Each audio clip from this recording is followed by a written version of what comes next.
How do you stay consistent on your diet? Because your diet is a very important part of your training. Your diet is very critical in order to keep it good.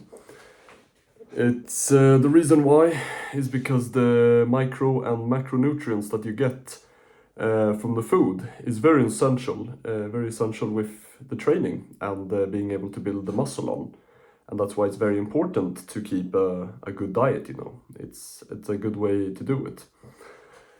And it comes from your diet primarily, and the important part of a diet is that it is healthy for the entire part that you're consuming it.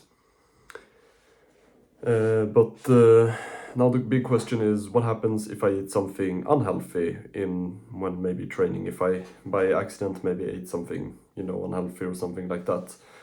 And what you should do to that is that luckily it's not the end of the world, which is the good news I have to you, is that it's not the end of the world. You will not die and you will not lose super much of your progress in the muscle with gaining muscle. What I've learned from training for almost 2 years at this point is that you can follow a type of diet called the 80-20 method. And how that works is that 80% of your food that you eat needs to be clean food.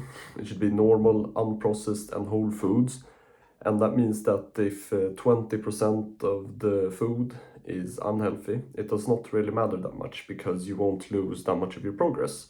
And which in the end is a good thing, because then you don't have to worry that much about losing all of the progress, and then you don't really worry about it anymore. And as long as 80 to 90% of the food you're eating is good, healthy foods, you should not worry about what the 10 or 20% other is, if it's to worry about if you're going to lose your muscle gains on that. This means if you want to be consistent on the diet, you need to look at your diet in a whole. You need to see how your diet as a whole is. Is it good in a whole or is it bad as a whole? And that's the good way to know if you need to improve your diet or not. So if most of your food you're eating healthy, you do not need to worry anything about it. If you have a lot of unhealthy, ultra-processed foods that you're consuming, then you need to start looking at your diet, trying to fix it a lot more. And I have made multiple videos on it here, and I'll be able to link a card up here somewhere. And you can go watch this video after you've watched this. And so that means just eating good, healthy foods most of the time, and you've solved a lot of the problem. And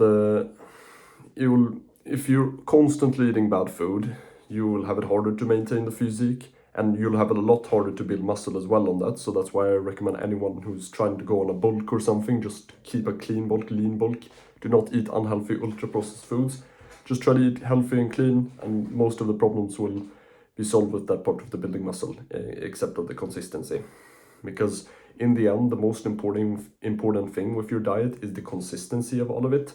It's not really how good you always are, but it's that you're consistent for a long time eating a good diet. That's, for example, what I do. I sometimes will eat some bad stuff occasionally, but the important thing is that consistently as a whole, my diet is good. I never eat, or I don't eat bad stuff most of the time. I eat good food for the majority of the time, and then sometimes I'll have some bad thing, but for consistently doing it for a while, it doesn't really fuck up my gym progress in any way, and that's the way that it should work in general. And then this is a bit of a personal opinion I have on this type of stuff, which is that cheat meals are a lot better than what other people do, which are cheat days. And the reason for that is that with cheat meals, you can have them, and a few occasional meals that you cheat on your diet on. I usually keep around maybe 3 or 4 meals that I'll cheat on my diet on, and what will in general it fixes the progresses a lot more, because I eat good healthy food, I maybe work out or something like that, and then I'll have this little cheat meal, and then it doesn't really affect anything in my training really, because I've eaten normal healthy food for most of the time, and that it doesn't really cause any difficulties in anyways. Unlike if I did the big cheat days or something, where I maybe had like extremely caloric surpluses and was overeaten and ate a lot of unhealthy food, especially if I was trying to cut or something.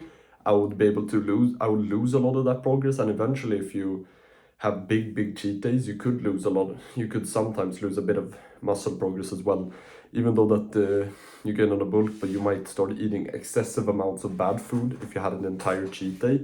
And that's why, in my personal opinion, cheat meals are a lot better than cheat days, and it's easier to recover from them as well because they're not as bad as just sitting having entire cheat days where you sit and eat shit all the time.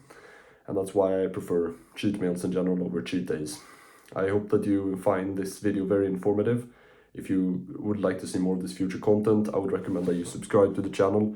Maybe watch some of more of my other videos, which I have on my channel as well. And I hope you enjoy this, and hope you stay tuned for more videos.